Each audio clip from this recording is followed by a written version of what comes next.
对了啊，今天早上跟你打电话的时候，你不说你在机场接青叶的吗？能不能有点个人隐私？有没有进展？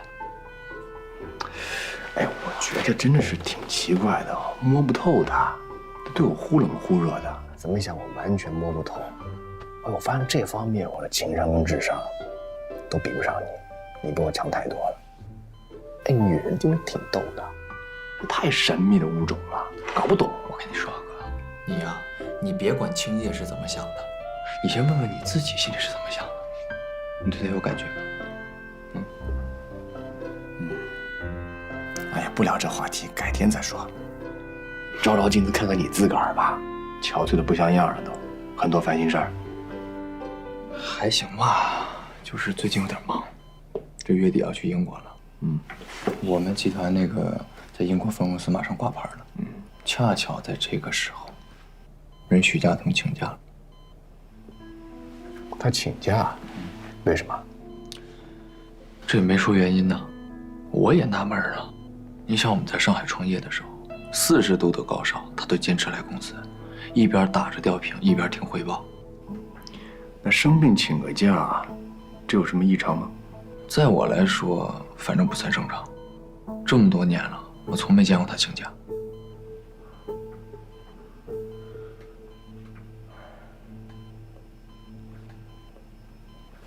臭小子，看你这个样子，不像只有一件烦心事儿。有吗？有啊。没有，挺好的。哎，对了，哥，我妈明天就回国了，明天一起来家里吃个饭吧。知道，一会儿过去。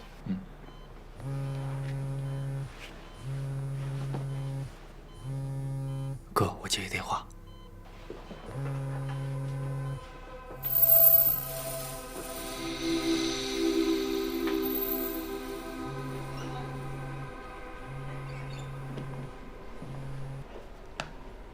喂，董事长。你在哪里？哦，我在疗养院看我爷爷呢。哦，董事长，您有什么事儿吗？你的报告我看了，有几个问题我要问一下你。哦，董事长，您在办公室吗？现在？在。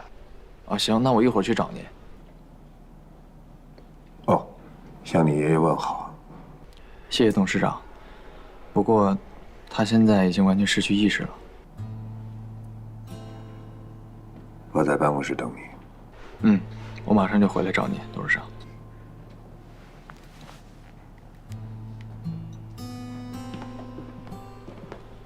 刚待一会儿就要走啊，这么着急？我也没办法呀，这许军让我马上去公司一趟。不会出什么事儿了吧？事儿倒没什么事儿，但有点特奇怪啊。今天早上他突然对我们在英国投资的 BAT 项目产生了莫名的兴趣，可这之前他好像并没有这么大的好奇心。那个项目没什么问题吧？问题没有，我妈去英国也是为这个项目，现在市里省里都比较看好这个项目。不过就是，哎，算了，3两句也跟你说不明白。那除了项目呢？许军这人正常吗？还？你为什么这么问？我看你的状态喽，魂不守舍，心事重重的，这不像你风格。我真有件事儿，什么事儿？就是许家彤用了一个陌生的手机号跟我说他这2天不来公司，然后许军也不知道家彤的去向。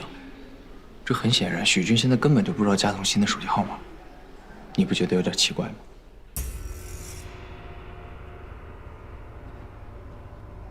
哎，哥，哦，可以呀，那臭小子，刑警思维了啊！基因里带的。行了，那我回去了。你回去。行。你说我这闹的，你最重要的是什么？给你看啊，你看看这个公布怎么样？如果你觉得满意的话，我就替爷爷买了。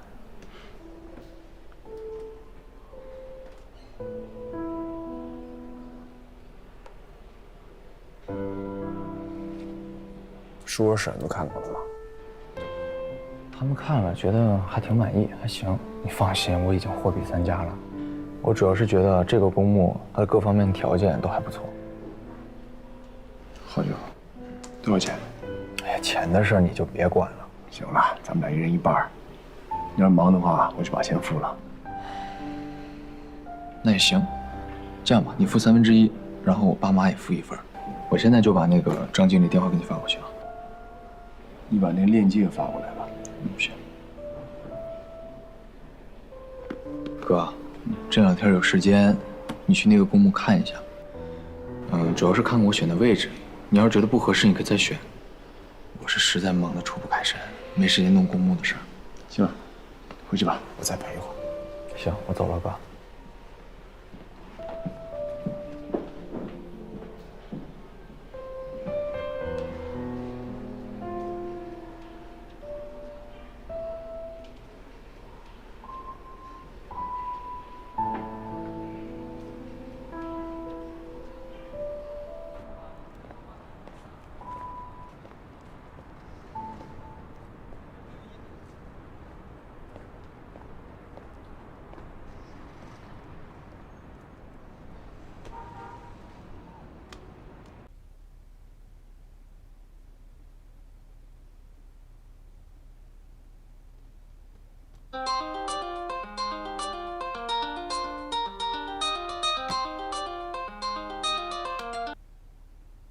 喂，贾总，我纠结了一下午，我觉得我还是要打电话跟你说一声，就算你爸会开除我。怎么了？他早上找我了，问了我一些关于 BAT 项目的情况。他说他仔细看了我做的贷款计划，他觉得我对这个项目是抱着一个谨慎乐观的态度。后来又具体了解了一下项目的情况。你跟他说了？我指的是你当初反对意见的事情。我只是说了，跟那个帕丁顿枢纽这个项目相比而言吧，哎，你也知道，我又不会撒谎。然后你爸让我写一份 BAT 项目的风险评估报告。你写了？我跟他说了，我说如果我写了你会开除我。跟你爸说，如果我不写，他当时就能开除我。我是写完了他才让我离开公司的。刚才他还给我打电话，让我马上去趟办公室。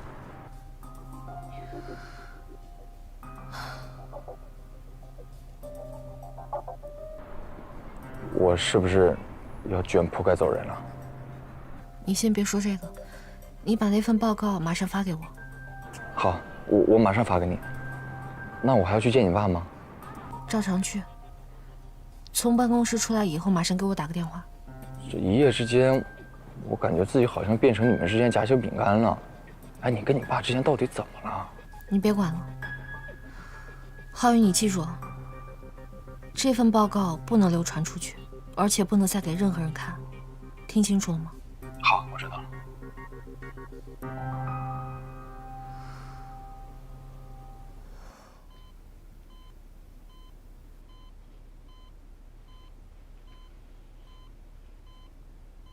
这么着急，没出什么事吧？事儿倒没什么事，但有点特奇怪啊。今天早上他突然对我们在英国投资的 BAT 项目产生了莫名的兴趣，可这之前他好像并没有这么大的好奇心。我妈去英国也是为这个项目，现在市里啊、省里都比较看好这个项目。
进来，进来，进来。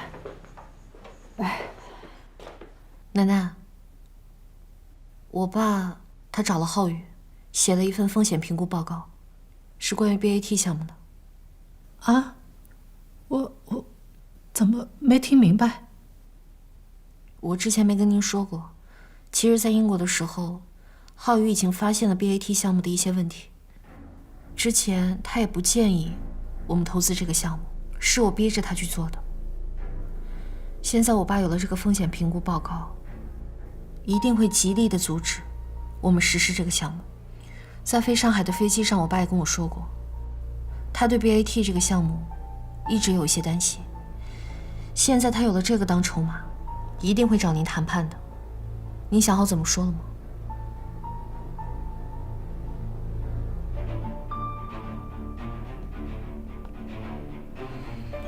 还有，我已经给 Robert 发了邮件，下星期二我们去英国。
各位久等了。厅长，这就柳青叶，他爷爷就是当年隆安县公安分局的局长柳志坚。是吗？来，请坐。你爷爷当年可是我的偶像，隆安83年624光明电影院爆炸案就是你爷爷破的，到现在那都是教科书级别的经典案例。小刘，谈一谈这次南国之行的情况。好。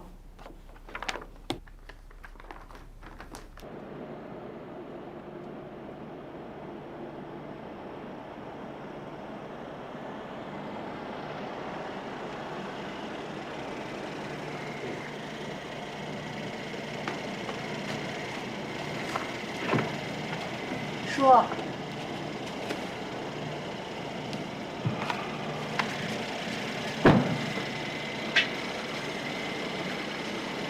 叔，他们还没回来吗？没有。你去休息吧。叔，你要吃点什么吗？去。哦。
事吗？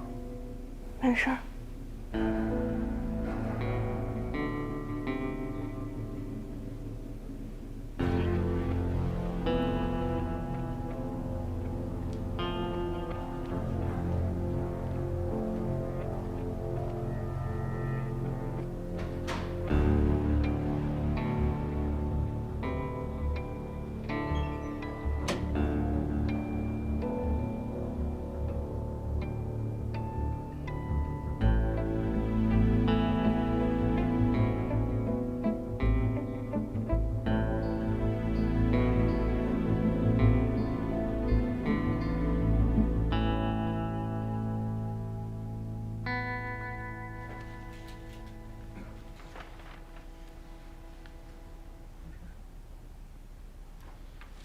看来高峰的话，许军是听进去了。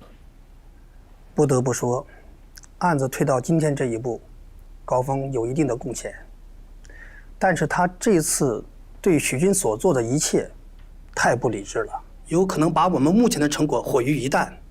如果许军并不是他想象的那样单纯，如果许军也是整个阴谋中的一份子呢？冯凯，你的意见呢？从我和许军接触和交谈的情况来看，许军应该是个局外人。我认为高峰的判断是对的。从罗红英的尸骨被发现后，我们的调查一直很被动，对手对我们的情况一举一动是了如指掌。他们在上海对高峰下手，就说明他们已经知道，我们已经怀疑到徐家富身上。暗杀高峰失败，他们就有了防备之策。在南国的调查受挫，就已经很好的说明了这一点。我们没有让徐家富现行，我们也没能掌握赵月娥和龙兴集团卷入许家富案的实证，在没有找到更好的调查切入点的情况下，高峰的做法或许是个办法，但这里面确实有不可预知的风险。没有证据，没有证据，我们就无法对赵月娥进行监听监控。这个方案有没有效果？你们怎么知道呢？高峰的弟弟，也就是高四海的养子周伟的儿子周浩宇，是龙兴金融集团的总经理。周浩宇已经知道我们的计划了。没有，高峰没有告诉他。但是高峰有办法能从周浩宇那里探听到徐家的动静。如此说来，就目前的情势，我们能做的事情并不多呀。只要我们能掌握许家富的蛛丝马迹，我们就有理由名正言顺地对赵月娥和龙兴展开调查。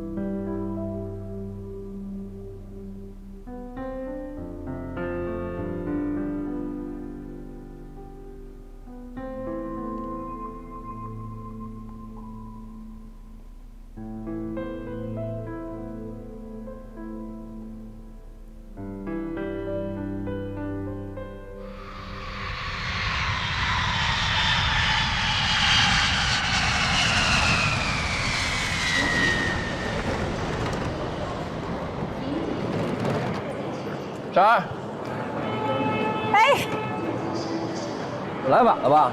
还好还好，刚到呢。走，行吗？行，小心啊！这边。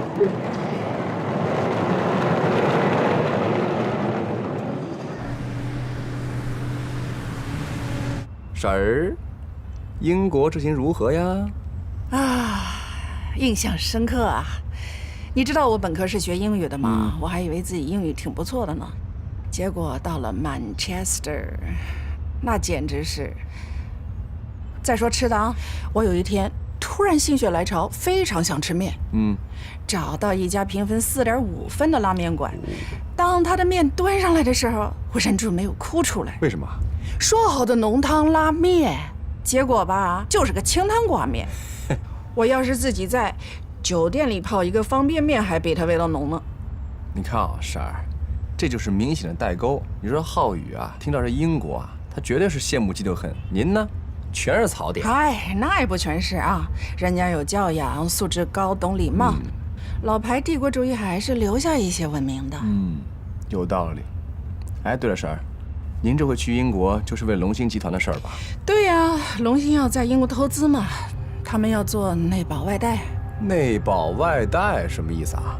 我们银行术语，内保外贷啊，就是境内的银行可以为境内企业在海外注册的分公司或者是参股投资企业做担保，由我们境内银行的境外分行给他们发放贷款。那优势呢？优势是什么？第一呢，就是跨境增信啊，通过内保外贷可以帮助国内企业走向国际市场，让他们获得海外的融资。第二个呢，是实现资金或者是资产的间接出境，在有钱出不去的情况下，像国内的有些企业，它可以用它的存款还有它的资产在银行做抵押，然后呢，在银行得到授权，让境内的银行开立保函，由境外的分行给他们直接发放了贷款。那这样不就是做到了资金或者说是资产的间接出境吗？那风险呢？有什么风险？风险啊，最大的风险就是如果债务人有履约，导致实际的资金外流了，那这样的话对中国国际收支还有人民币的汇率的稳定性会有影响。如果管理不慎的话，还会直接变成了资产转移的通道。那这么说的话，那有可能有人会利用内保外贷来进行资金外逃了。对啊，就是资金外逃啊！如果境外债务人不能做到按期还款，境外的分行马上就会向境内银行索赔。这境内银行大多数情况下，一接到这个索赔，它必须要见索即赔，无条件偿还，随后才能向境内的企业去要求追赔。那这个赔付过程当中，就造成了资金的流失了。那龙兴集团是我们省的明星企业，我觉得他们应该不会做这事儿吧？我这次亲自去英国，就是和我们东山银行香港分行那个负责人一起做这方面的考察。而且你知道吗？他们贷款要20亿呀！这么大一笔钱啊！后面的单位还是英镑。哎呦天！所以不能出任何问题。难怪您亲自出马呢。那现在怎么样？您放心了？现在是都符合程序吧？那个项目其实也挺好，省里也非常重视。那之后呢？还有什么程序？之后就等他们在月底之前在英国注册分公司。分公司注册好了之后，我们就能向香港分行开立保函。哦，我算是听明白大概了。也就是说，香港分行只要收到你们的保函之后，就可以立马给龙兴集团英国分公司发放贷款了，是这意思吧？你这小脑瓜呀，真的是一点就通。您都说那么多了，我能不明白吗？你全听懂了啊？哎，也没有全听懂。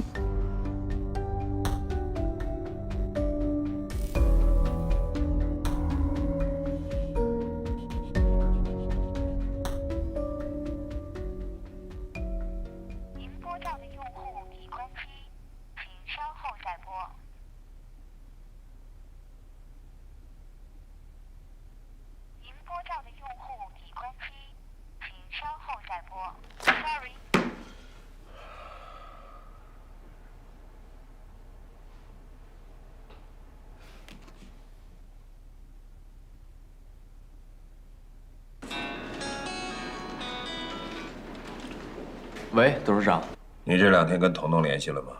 他跟我联系了。怎么联系的？他用了一个新的手机号码。晚上告诉我。行，我这就发给您，董事长。徐总，您时间确定了吗？对，23号下午。徐总，那这次和你一起去英国的还有谁？我爸、周浩宇，还有邹凯他们3个。好的，那我这就给您订机票。我有电话进来，你先订吧，订好了跟我确认。好。喂，爸。你和奶奶还准备在外面待多久？你们认为这么逃避着能解决一切问题吗？啊？爸，你听我跟你解释。你也知道了一切，是这样吗？事情不是你想的那样。您先别生气，我主要一句话两句话跟您说不清楚。我要马上见你，马上！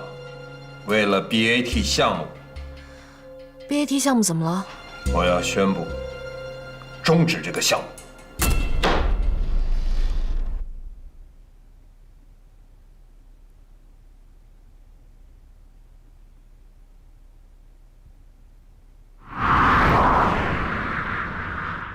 不是，它当然不会在报表中呈现的，因为你如果是还在还着利息，这个账不是坏账。哦，那得等。哦，彤彤他们是北京时间24号上午8点左右到伦敦。那我23号赶到英国吧。月娥，我还是很担心儿子，你这个方案行不行啊？万一你彻底把他惹怒了呢？应该不会，我会处理好的，你放心吧。那就这样啊，我挂了。啊。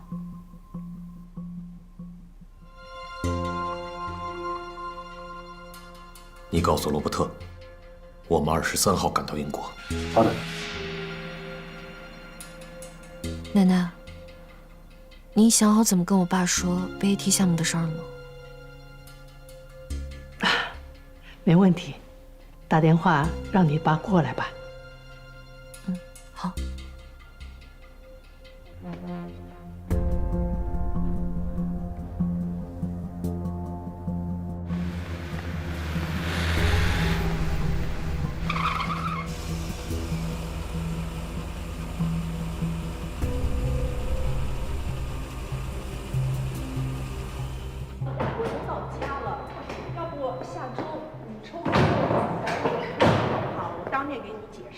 行吗？好，好，好啊！再见。哦呀！哎，我来，是，我来。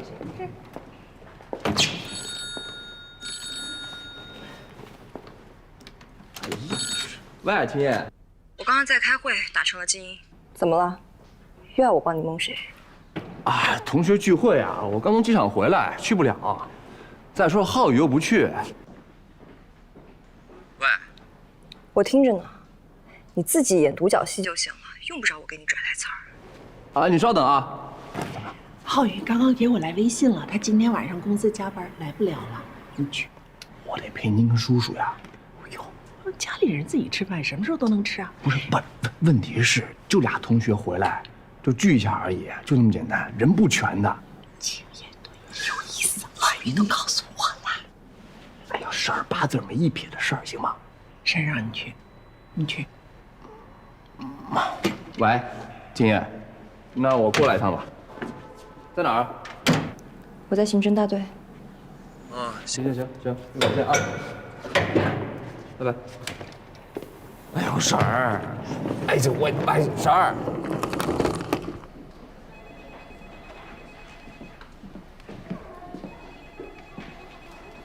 怎么，在这发什么愣啊？一会儿高峰可能过来。行，我在办公室等他。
洪凯在呢。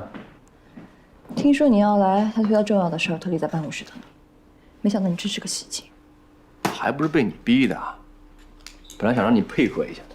国内的脱口秀节目不请你当主持，真是可惜了。你在给我做职业规划吗？走吧，我带你去见他。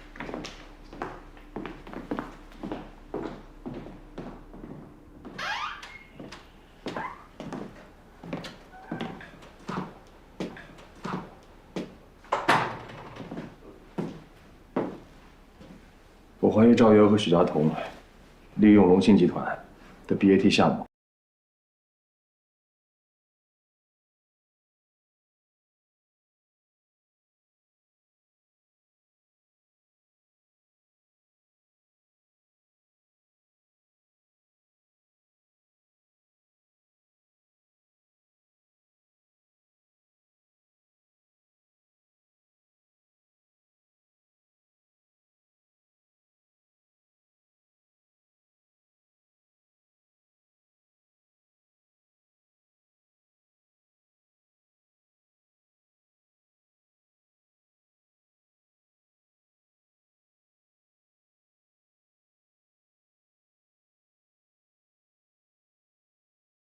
你先出去，我和你爸爸说。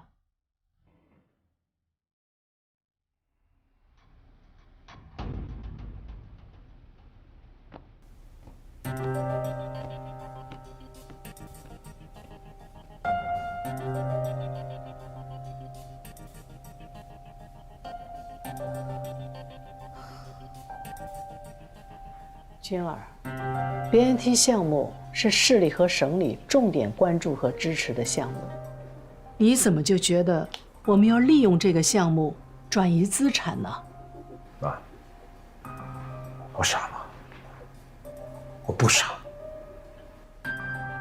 就算当年你和我死去的父亲暗中助力我成为吴桂祥的女婿，并帮我坐实了上海联达纺织有限公司的法人及总经理，但您别忘了，94年，龙兴员工不足600人，年销售额不到6个亿，发展到今天员工超过了6000人，年销售额达到了450亿，连续4年入围中国民营企业500强。难道这一切都是你和我死去的父亲的功劳是吧？你儿子我许军就是一个没有一点经营头脑的傻子，白痴，还是您手中的傀儡？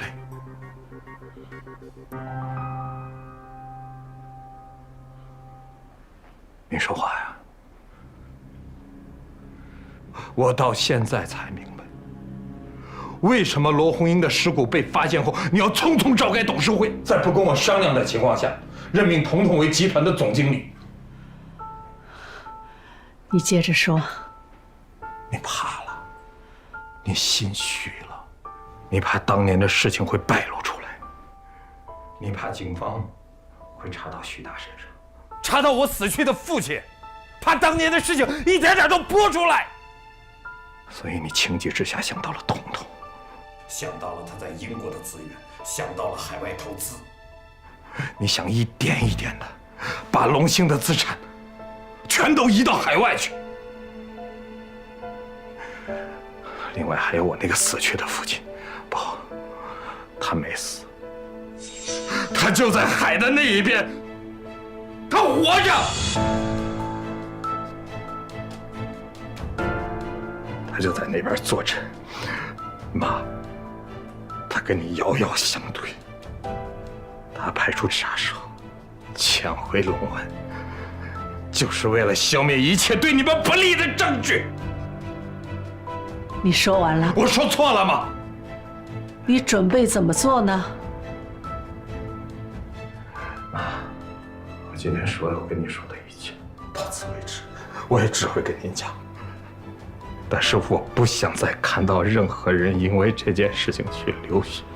徐达已经死了，我烦的，我讨厌的，但我不希望他死，他是我弟弟。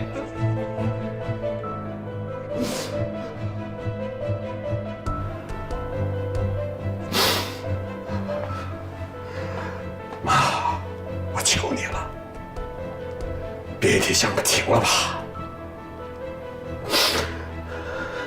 龙兴是我的，是我许军打下来的江山，我不允许任何人把它毁了。妈，就算是你也不行，不行。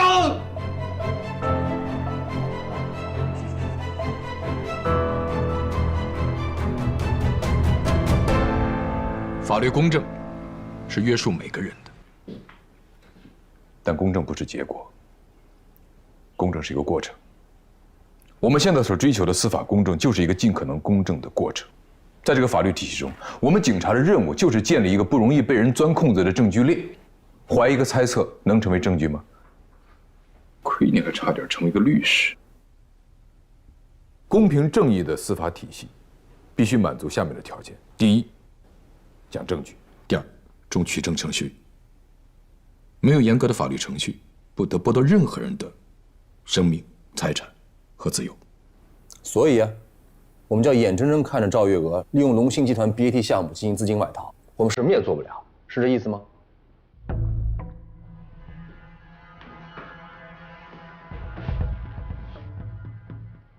要是赵月娥他们真的把龙兴集团的资产转移到了国外怎么办？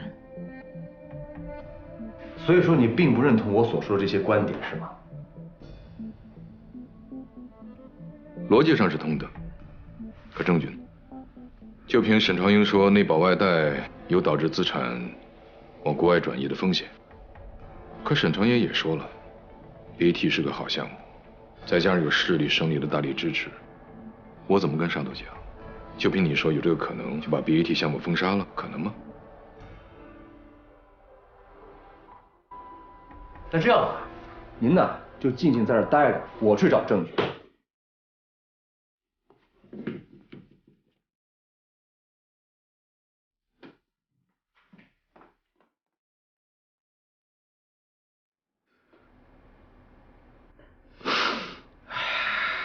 君儿，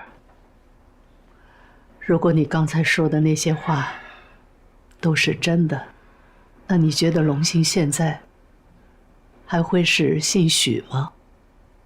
还会是你许军的产业吗？你知道我一点也没有参与你们的阴谋，就是警察来了我也不怕，法院来了我也不怕，我是清白。君儿，那我告诉你，我可以马上召开董事会，罢免你。公司章程规定，任何董事不可以不经过董事长的允许，私自召开董事会，而且要召开董事会，必须要提前10天通知所有董事。如果你要强行召开董事会，就是违反公司法，我是绝不会交权的。同时，我告诉你妈，如果你非要逼我的话，那我最后就剩下一条路，我会向法院提起诉讼。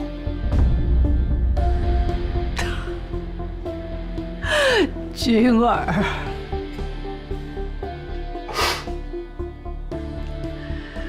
你赢不了的。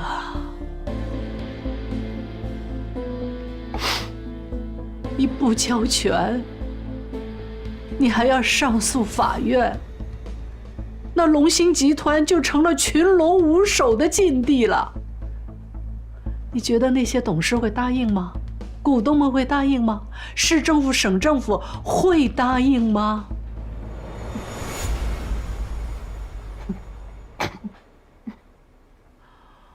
再说你的父亲，95年，高四海、刘志坚坚决要求开棺验尸。我在你的说服下，顶着巨大的耻辱，同意了。高四海的养子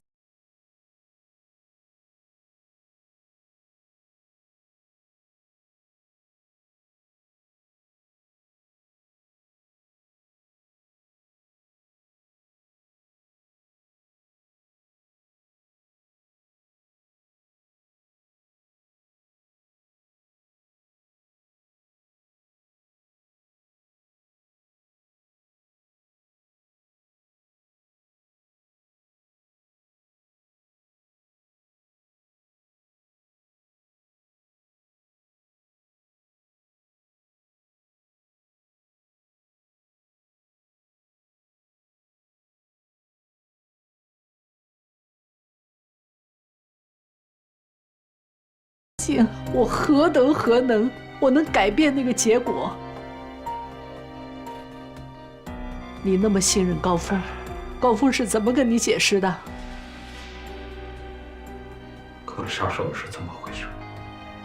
他为什么要杀杨三水和许达？许达连26个英文字母都认不全，你又匆匆忙忙的把他弄到英国去，不就是为了警察抓不到他，不能调查他吗？你那么信任高峰，高峰是怎么跟你解释的？可杀手是怎么回事？他为什么要杀杨三水和许达？许达连26个英文字母都认不全，你又匆匆忙忙的把他弄到英国去，不就是为了警察抓不到他，不能调查他吗？还有，他走的那天，匆匆的跑到咱们家来，你跟他在房间里都偷偷密谋什么了？妈，你敢说吗？君儿，那件事情我早就跟你说清楚过了。许达去年借着考察的名义输了3000万赌债，他回来告诉我只有2000万，我东挪西凑替他还了。可你知道吗？他们借的是高利贷，还有1000万，今天已经翻到6000万了，我怎么跟他还呢？你跟他还吗？龙兴集团跟他还吗？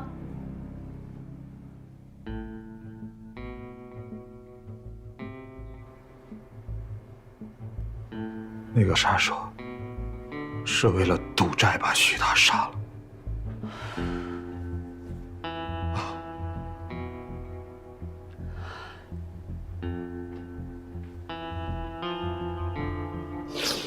你以为呢？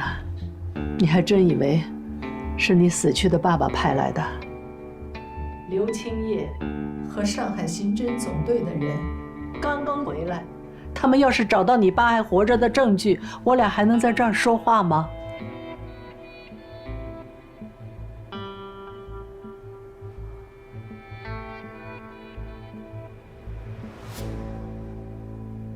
君儿，86年，我怎么劝说你都要离开龙湾，为了什么？就是为了早点和家庭划清界限，为了你那可怜可悲的自尊心。95年，我怎么劝说你，你都要回到龙湾来投资，又是为了什么？就是为了在唾弃你的人面前炫耀你的成功，还是为了你那可怜可悲的自尊心？可现在，你甚至接过我们许家的仇人制造的案件来射向亲人，你为了什么？还是为了你那可怜可悲的自尊心？君儿，你这一辈子就是输在活得太自尊了。我和彤彤离开家，是想给你一点幡然悔过的时间，可你呢？居然要向人民法院起诉你的亲生母亲和你自己的亲生女儿。君儿，你还是我的儿子吗？我怎么都认不出你了呀？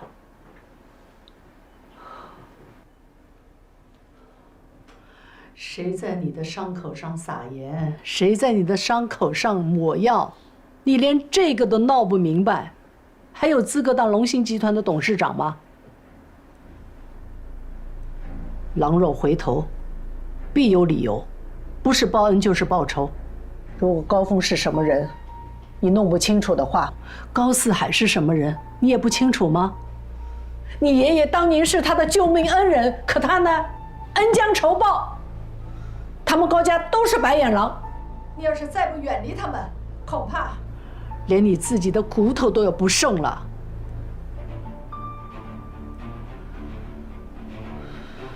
为了你那自尊心，你怀疑我，怀疑你女儿，怀疑许达，这我都能理解。君儿，我最不能理解的是，你为什么连自己的人生和努力都要怀疑呢，都要厌恶呢。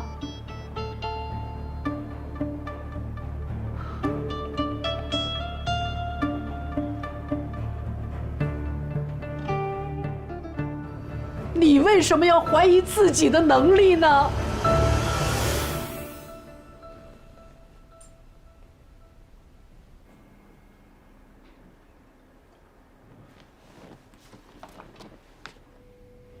这是医院的诊断书和辞职报告。妈，你只要在这签字就行了。我给你15分钟。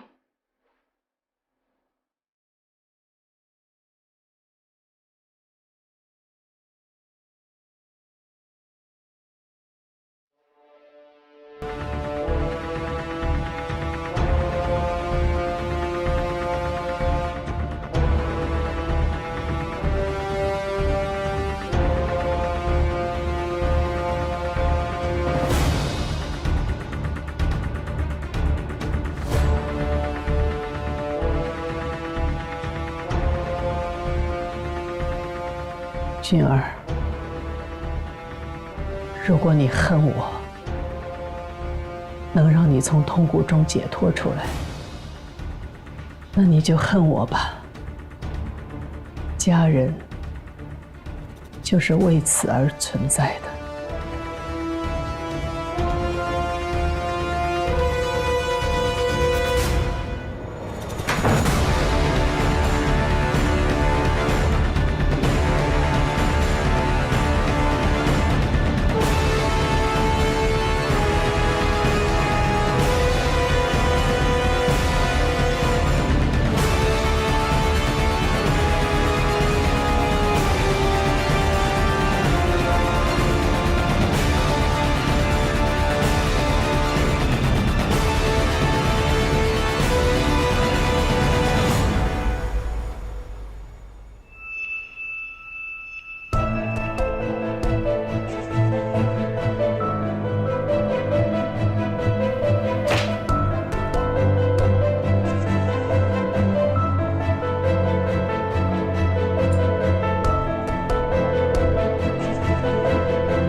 高峰，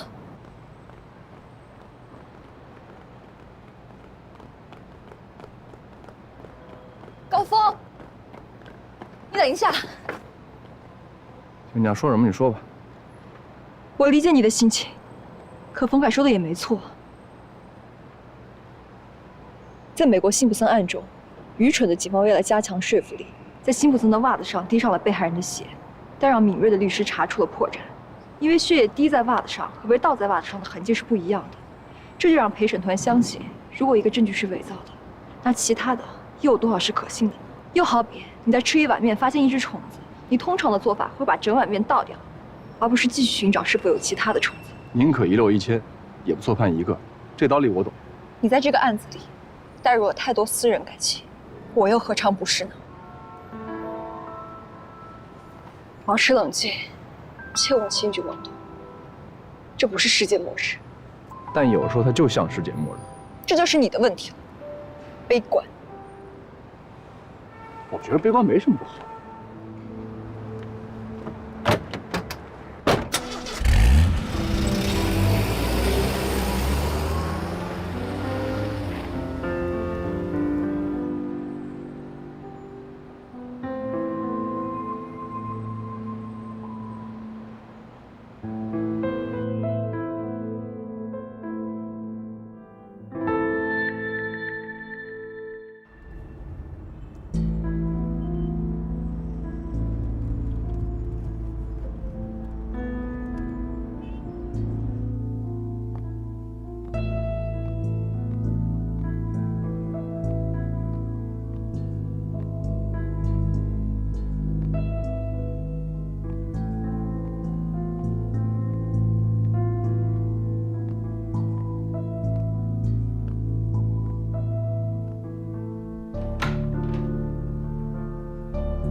老郭来了。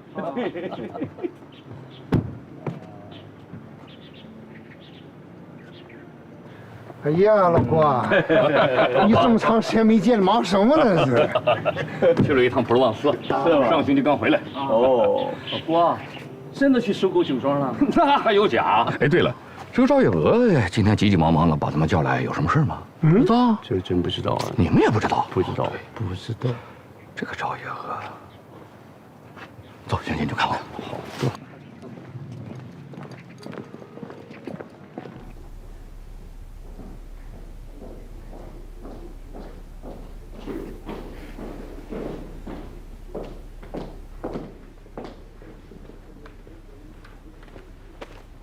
必须得在18°C左右的温度下开瓶。是吗？这第一步，首先得看，当这个酒啊倒进酒杯里1/3的时候，这真正的好酒啊，它是清澈而有光泽，而不应该是浑浊不清啊。郭子，有了，你在炫耀你的酒庄呢？给他们普及一下红酒文化。来，我看看。哎呦，真不错哎！我提议啊，咱们以后董事会啊，就到你的酒庄去开，怎么样？欢迎欢迎！太好了！哎呦，景文啊，昨天晚上刚从加拿大回来啊？是啊，刚回来。还有我们的小公主，凌晨从海南赶回来的，还说呢，晚点了5个小时，空中管制，最近在搞空中演习，辛苦了辛苦了。来，快坐坐坐。哎，月娥。怎么没看见许军呢？哦，许军呀，今天告假。我匆匆忙忙把大家招起来，就是为了告诉大家，许军因为身体原因，他提出来啊辞去龙兴董事长一职。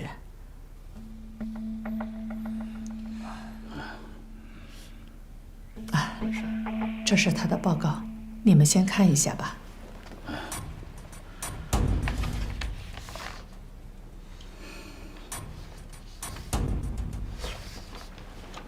重度忧郁症，我没觉得出来呀。瞧瞧，我这样，那是他毅力超强。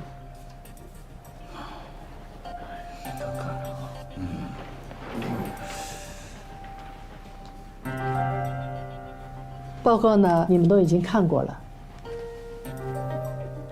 今天我们的会议啊，有3个议程。第一个议程呢，就是举手表决。同意许军辞去龙兴集团董事长的，请举手。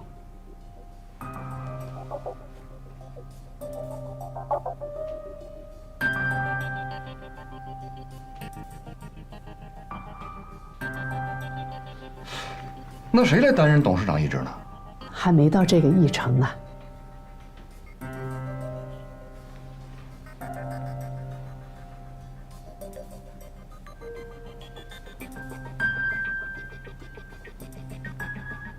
好，全票通过。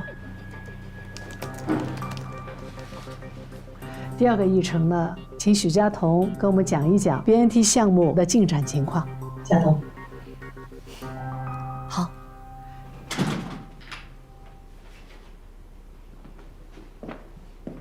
回来了。累死我了，这几天7天啊，马不停蹄。怎么样了？什么怎么样？龙兴集团的项目挺好的。等他们在英国注册了分公司，我们行就给他们开保函了。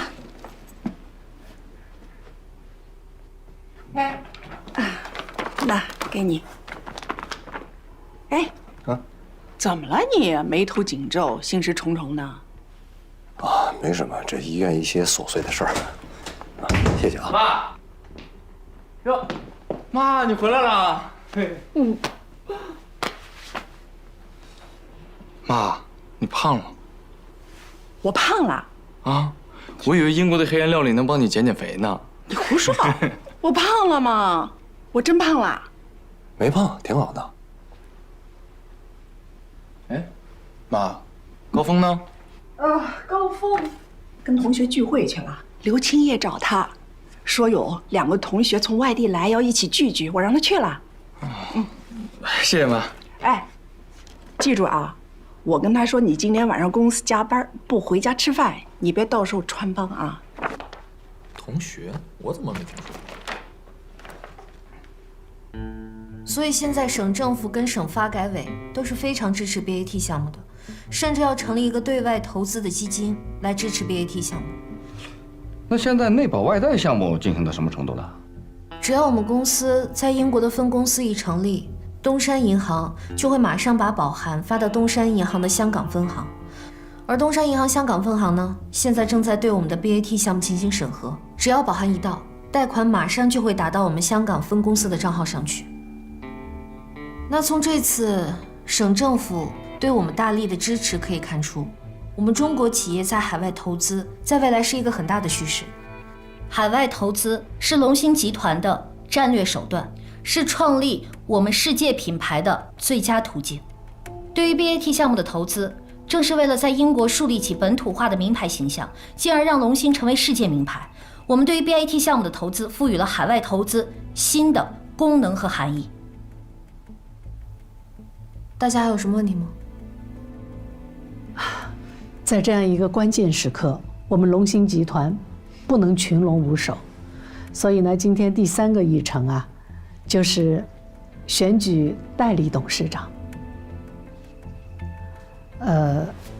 在这么一个关键时刻呢，我赵月娥愿意主动承担代理董事长一职。同意的请举手。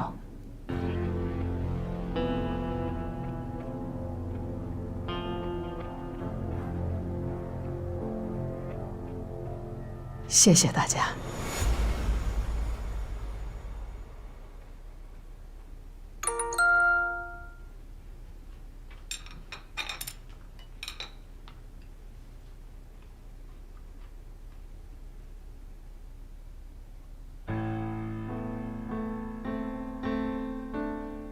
怎么了？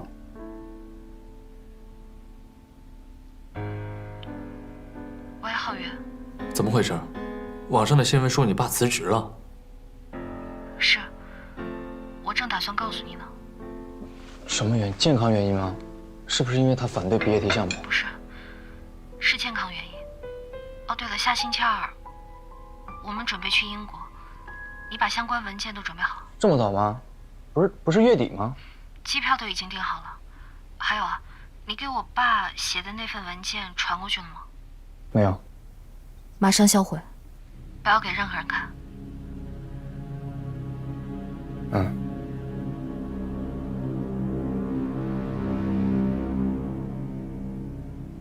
网上说许军辞职了，消息可靠吗？属实，我也刚刚知道。什么健康原因？重度抑郁。你怎么看？我是说赵玉娥向海外转移资产的事儿。80%的可能性，但是找不到证据。让金针介入呢？根本查不出来，除非他们到英国去，找到 BAT 项目可能有问题的证据，否则的话根本不可能。那我们也不能束手待毙啊。唯一的可能性就是95年的 DNA 亲子鉴定。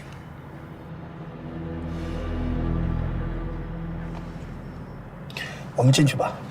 哎，老李，许军辞职了，你怎么知道的？网上有帖子。那这个不会影响到 BAT 项目的推进啊？不会，现在是赵月娥兼任董事长。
你们下面的侦查方向是什么？在没有找到许家福偷渡的确凿证据下，目前留给我们的唯一的缺口就是95年开棺验尸和 DNA 亲子鉴定。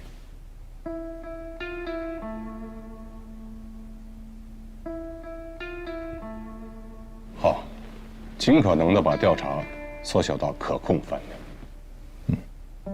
冯凯啊，我是希望你下次来，不要总是猜测着猜测，我要的是实实在在的证据，你听懂了吗？明白。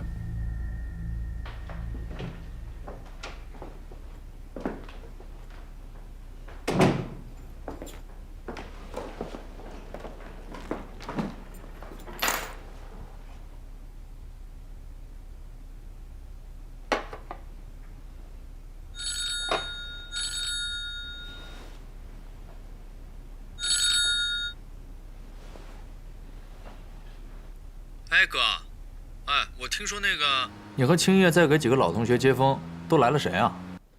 你在开车啊？啊，是啊。来家里一趟吧，有些事儿跟你说。哥，什么事儿这么着急啊？见面再说吧。啊，行。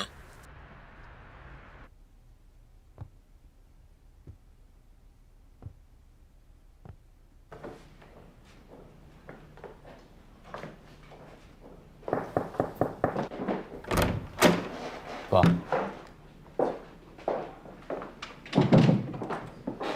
听说许军辞职了，真的假的？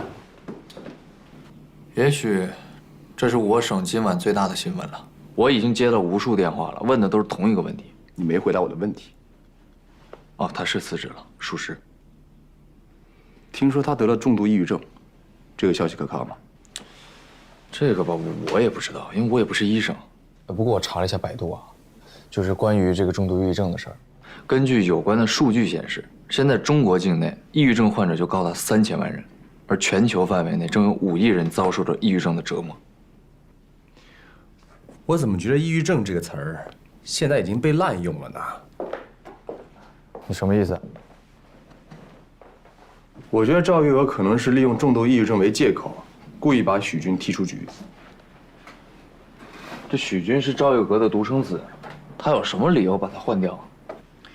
公司换人无非2种可能：第一，让你办的事儿别人能办成，而你办不成，能力太差换；第二，能力太强，管不住你，也要换。你觉得是哪一种？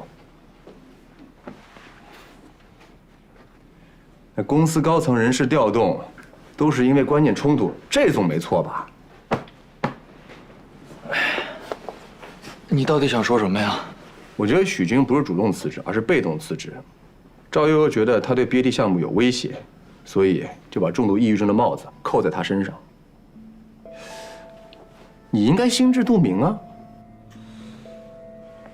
就算你说的有道理，但龙兴集团的江山是许军一手打下来的，啊，说下就下，说换就换。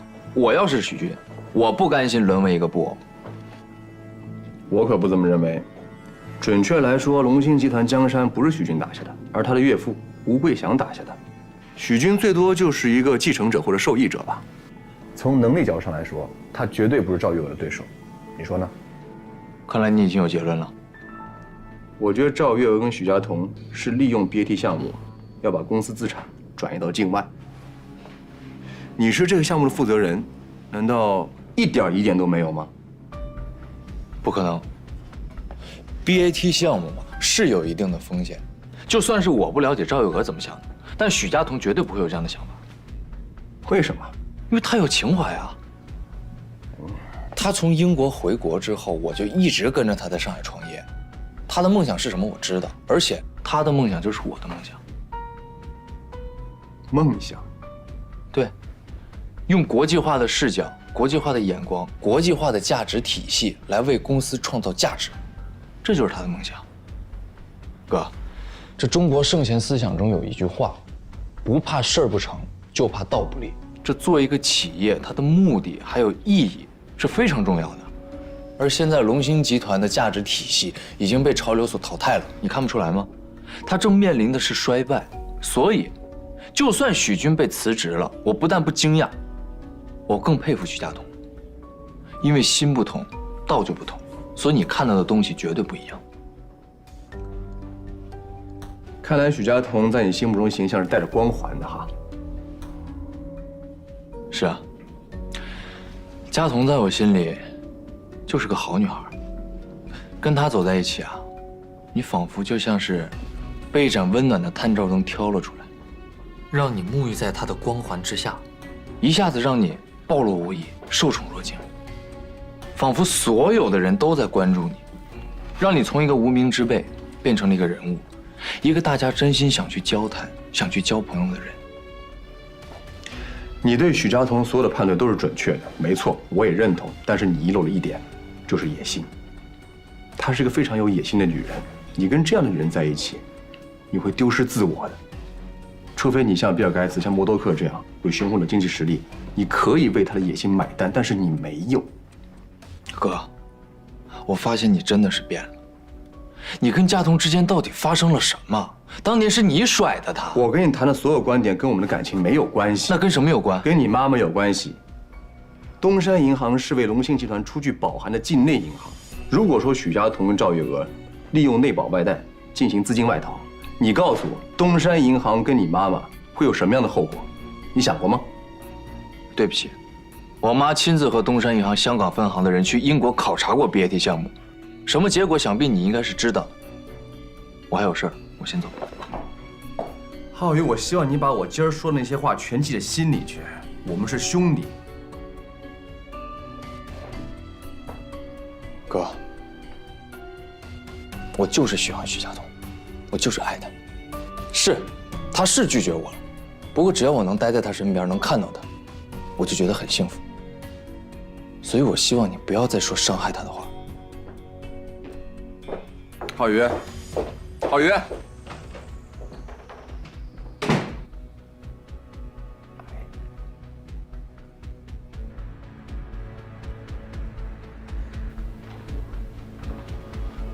娟儿，你来啦。妈。下周2，你和彤彤他们一起去英国，票都给你订好了啊。那然后呢？然后，然后，你就在英国休养一段时间，彤彤会安排的。再然后呢？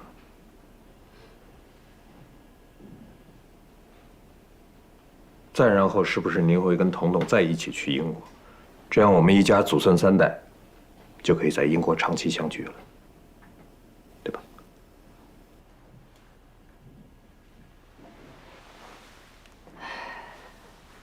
君儿，你真以为 BAT 项目是为了向境外转移资产吗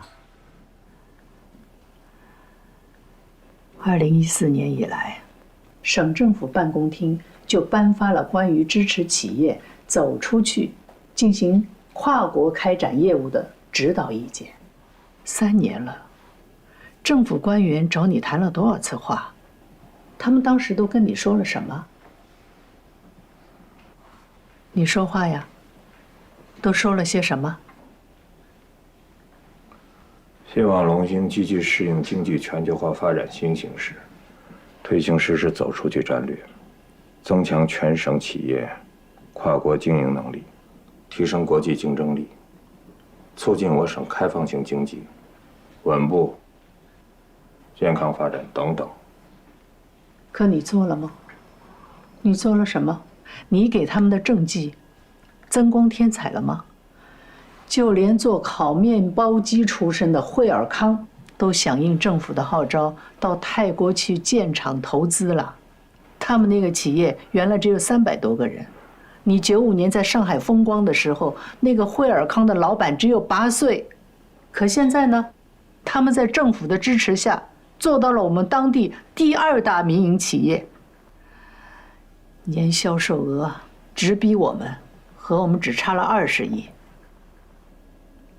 你把企业搬到龙城来以后，你以为就靠你个人的努力，就做到了现在的江山吗？要不是政府在财务、税收、金融、土地等等等等方面给予我们优惠政策，我们能有今天的规模吗？古人常说“来而不往非礼也”，他们没有要求利益，但你也要给他们做出点政绩来呀！啊，这2年由于你的保守啊，我们龙兴拿到过什么政府的政策扶持了？以前领导到我们这儿来视察，第一站就是到龙兴，可现在呢，他们就直奔惠尔康，连龙兴的门都不进。你以为这是好兆头啊？骆红英的尸骨在北山被发现以后，我就知道，公安肯定会盯上许达。照这样下去啊，再过2年，你自己亲手建造起来的这个企业，就等着破产吧。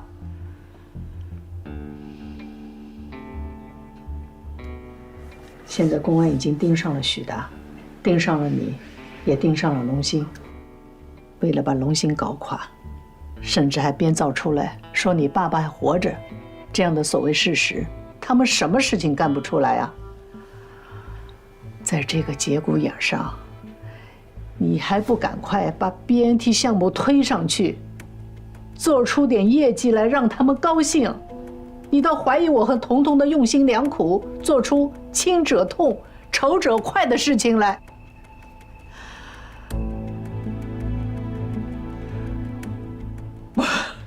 妈，妈你没事吧？妈你别说了，我知道了。妈你喝点水吧。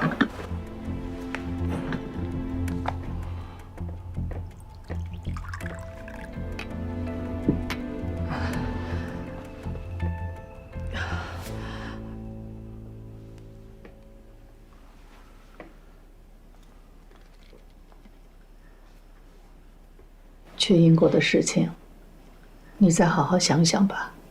还有，明天上午有一个记者招待会，在那个会上，你要读一份辞职发言。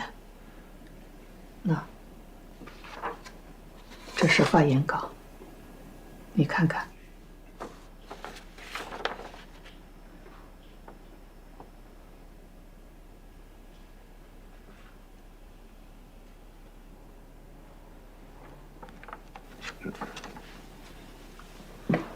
那我先走了。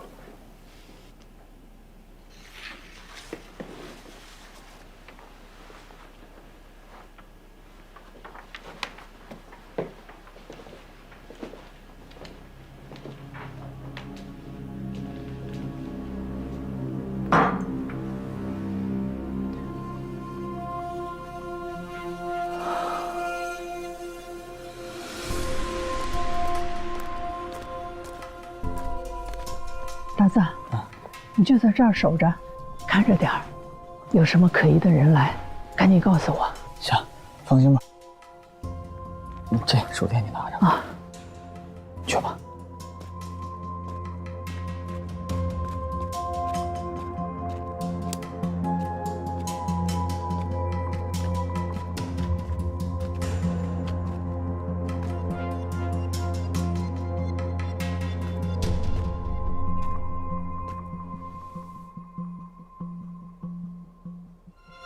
我是赵月娥。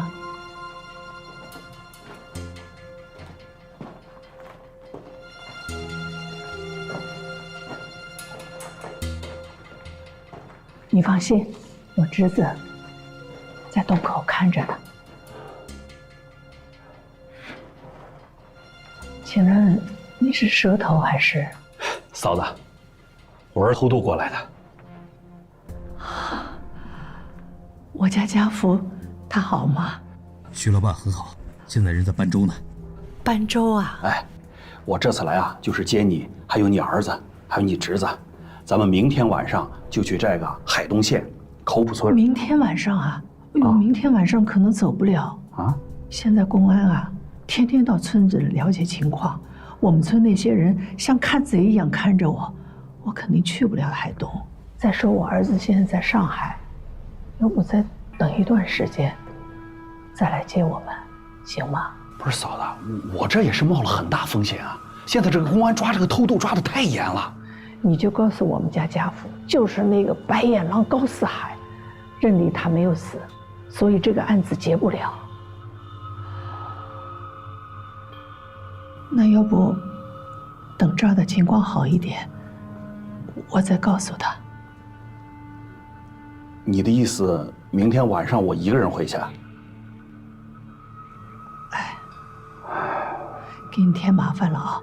要是现在走，可能也会给你带来危险的。行，那嫂子，那你记着，如果有机会，你就到这个海东县口浦村找一个叫鲁大海的，他会想办法把你偷渡过去。海东县口浦村鲁大海，对，记下了。我记下了。那你看还有什么话让我捎给许老板？你就跟我们家父说，儿子现在在上海的吴桂祥那儿工作，是仓库保管员。要是有机会，让他帮帮他，让我儿子出人头地。行，嫂子，我记下了。谢谢你啊。哎，那我走了。哎。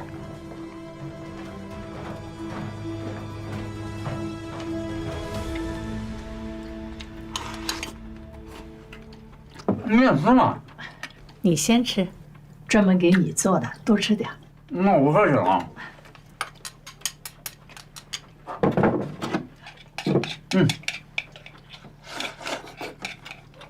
儿子，你想不想去趟上海啊？这是上海找我哥吗？不是，去帮你哥做件事情。什么事儿啊？春节的时候，你哥回来，发现吴老板的女儿啊，好像对你哥有点意思。有点意思？什么意思啊？要是你肯帮他的忙，你哥有可能成为吴老板的女婿。我哥要是娶了吴老板的女儿，哎，我哥是不是就能成为上海人？是啊，要是吴老板的女儿能成为他的老婆，那你就可以到上海去了，你也可以当上海人。真的假的？真的。不过这件事情呢，有点风险，你愿不愿意啊？我愿意啊！上次我去上海找我哥，我到现在还想呢，什么南京路，还有什么上海滩那些女孩，天天我都睡不着觉。你就说吧，你让我做什么？制造一个机会，让你哥呀英雄救美。英雄救美？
前杀！